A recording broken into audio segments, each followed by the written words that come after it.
트럼프의 당선 여부는 우리 입장에서 볼 때 한국 증시 입장에서 솔직히 호재로 볼 수도 있고, 또 한국 기업들이 미국의 본토에 진출을 많이 해 있어서 관세를 올리든 뭐 버틸 수 있는데, 이제 이 제일 마지막 리스크 때문에 시장이 흔들리는 거죠. 도대체 저 사람은 어떤 태도를 보일까에 대해서 너무 불확실성이 있는 거죠. 왜 큰일 나냐 하면 다음 그림을 보시면 좋은데, 안녕하세요. 이코노미스트 홍춘욱입니다. 이번 시간에는 미 대선 이야기를 가져왔습니다. 김 PD님 안녕하세요. 안녕하세요, 홍 박사님. 혹시 최근 있었던 미국 대선 TV 토론을 보셨을지? 제가 대구 강의가 있어서 그 마치고 이제 동대구역에서 KTX 기다리는데 사람들이 다 모여 있는 거예요. 근데 보니까 외국인 둘이 싸우고 있더라고요. 그래서 저게 뭔가 하고 봤더니 이제 트럼프인데 뭐라는지 그 의미까지는 제가 모르겠습니다만 그 사람의 발음이 또렷하고 자신감에 넘쳐 보이는데, 바이든 대통령이 웅얼웅얼하는 거예요. 안 그래도 안 들리는데. 그래서 동시 통역사분들 진짜 고생한다 생각을 좀 했어요. 저 안 들리는 말을 어떻게 저걸 통역하고 계시는가. 그런 거 보면서 이건 바이든이 컨디션이 되게 안 좋나 보다. 나이가 되게 많이 들어 보인다. 이런 느낌을 가졌는데, 역시 뭐 그 뒤 이제 여론조사가 확 뒤집히는 거 보면서 그 전에 약간 바이든 우위였는데 순식간에 이렇게 차이가 크게 벌어지는 걸 보면 참 미국도 뭐랄까요, TV 토론 이런 것들, 이런 게 참 중요하구나. 사실상 마음속에 다음번 미국 대통령은 트럼프가 아닌가에 대한 준비를 하고 있는 중입니다.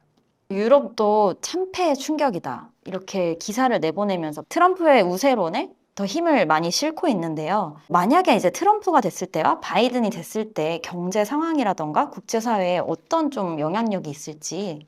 일단 뭐 바이든 있으면 현재 상황이 지속되는 거죠. 그래서 바이든 되면 아무래도 달러 강세 나가서 이제 친환경, 특히 IRA로 표현되는 인플레 감축법 뭐 이런 걸 통해 가지고 다양한 어떤 미국으로의 투자 인센티브 주는 거, 여기에다가 우크라이나를 비롯한 이제 전쟁에 대한 지원, 뭐 이런 것들이 계속 된다고 보시면 되겠고요. 트럼프가 되면 이제 이 세 가지가 다 반대로 가겠죠. 첫 번째로 트럼프는 미국 무역 적자에 대해서 굉장히 문제를 삼는 사람이니까 무역 적자를 줄이기 위해서 미국의 어떤 달러 가치를 좀 떨어뜨리는, 이거는 이제 우리 입장에서 좋겠죠. 그러나 이제 대신 인플레 감축법을 비롯한 여러 가지 그런 관련된 것, 특히 전기차에 대한 뭐 보조금 이런 것들을 이제 다 없애고 화력 발전소 이런 걸 짓겠다고, 그리고 셰일 오일 생산을 독려하겠다고 나오는 거 보면 지구 환경에는 굉장히 안 좋은, 그리고 ESG 관점에서 어떤 투자를 하셨던 분들 입장에서는 큰 위기가 올 수도 있는 그런 상황이고요.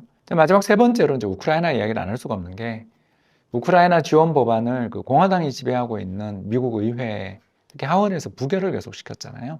그러다 이제 뒤늦게 6월 달인가 통과되면서 우크라이나가 러시아에 대해서 지금 반격에 나섰다는 뉴스를 들으셨을 겁니다. 이런 사례에서 보는 것처럼 트럼프 대통령은 전쟁이 났을 때 누구 편을 드는 것보다 이게 우리한테 돈이 되나를 생각하는 사람이고, 결국 그 우크라이나를 지원하기 싫었던 게 아니라 이 사람은 우크라이나에 지원하는 돈을 왜 EU가 안 주냐라는 거에 문제를 제기한 거거든요. 즉 그 돈을 왜 우리가 내냐. 난 무기는 줄 수 있어.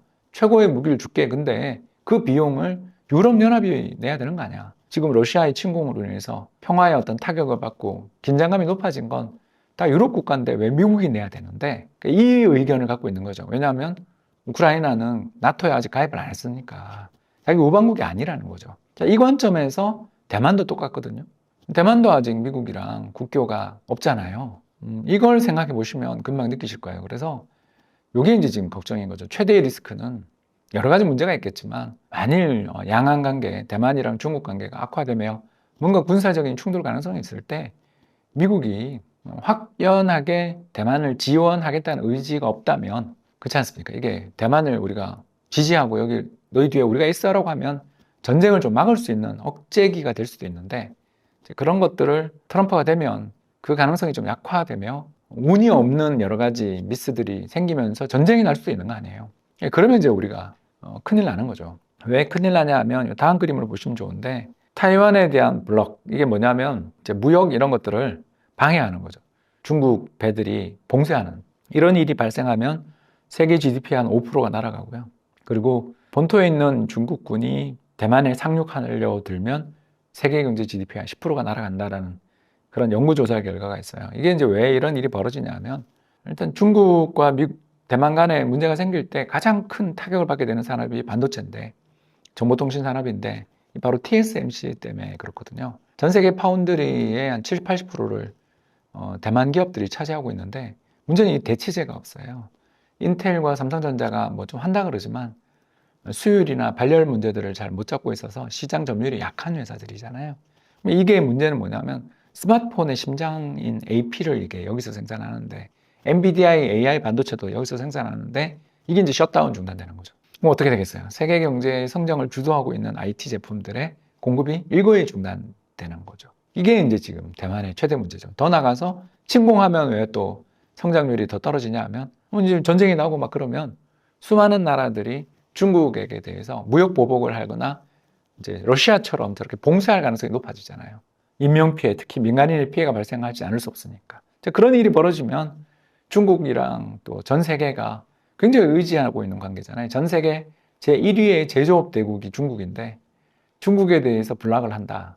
지금 러시아에 대해서 블락하는 것처럼 봉쇄하고 경제 제재를 한다라면 세계 경제, 특히 무역이 완전히 무너지겠죠. 그런 일들이 벌어질 수 있다는 거죠. 그래서 트럼프의 당선 여부는 우리 입장에서 볼 때 겉보기는 미국 달러가 약세니까 한국 증시 입장에서 솔직히 호재로 볼 수도 있고, 또 한국 기업들이 미국의 본토에 진출을 많이 해 있어서 관세를 올리든 뭐 친환경 문제를 제기를 하든 간에 괜찮아요.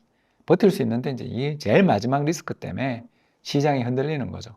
도대체 저 사람은 어떤 태도를 보일까에 대해서 너무 불확실성이 있는 거죠. 특히 트럼프 1기 때보다 이번에 2기는 더 준비된 상태에서 정권을 잡기 때문에, 정권을 잡았을 때 초기에 아마 대대적인 조치를 취할 거예요. 그 대대적 조치에 이제 충격들이 있을 수 있기 때문에 시장에 대해서 일단 바이든 되는 것보다 트럼프 되는 게 시장에는 좀 안 좋고 세계 경제에도 불확실성을 높이는 요인이다. 이렇게 정리할 수 있겠습니다. 과거 시기를 볼 때 집권당에 따라서 경제 호황기가 좀 다른 점들이 있는 것 같은데 그거는 운이에요.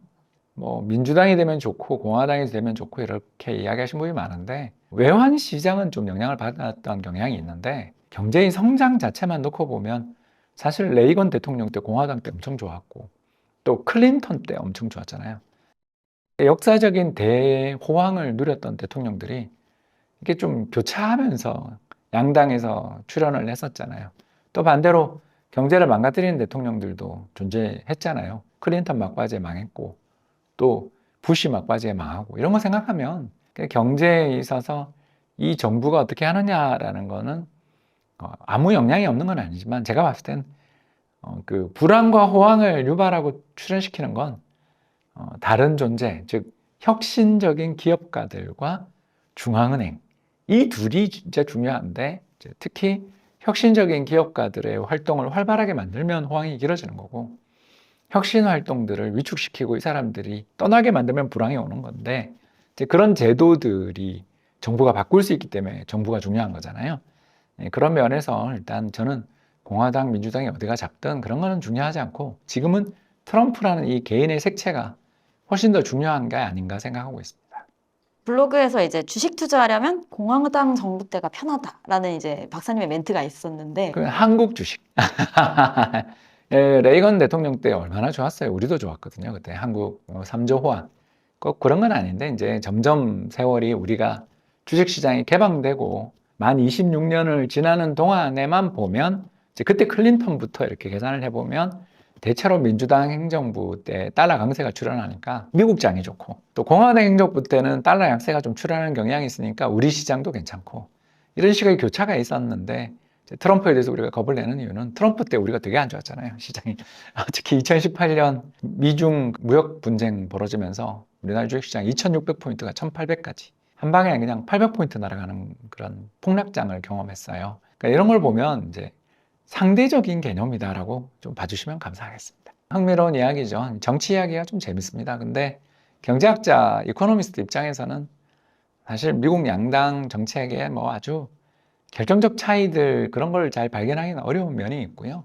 다만 이제 트럼프 대통령이 지난번 집권 2016년 당선된 다음부터 미국 공화당이 트럼프 당이 됐어요. 굉장히 카리스마가 넘치는 거죠. 그래서 이 양반이 정말 젊었으면 엄청난 영향을 계속 끼쳤을 텐데, 다행히 이 사람도 이제 대통령 되면 80이라서 얼마 남지 않아 다행이다 싶을 정도로 공화당에 미친 영향이 너무나 지대해요. 제가 봤을 때는 레이건 대통령보다 더 큰 것 같아요. 영향력이.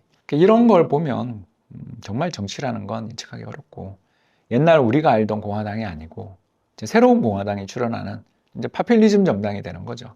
물론 속은 시원한 정책들을 펼치겠지만 국제 무역으로 먹고 살아야 되는 우리 입장에서 가슴이 서늘한 그런 상황이 이제 오기 때문에 옛날보다는 민주당이냐 공화당이냐에 따라서 이제 더 영향을 받게 되는 날이 올 수도 있겠어요. 그렇기 때문에 제가 지금까지는 그랬다라는 단서를 달았던 거 조금 이해 부탁드리고요.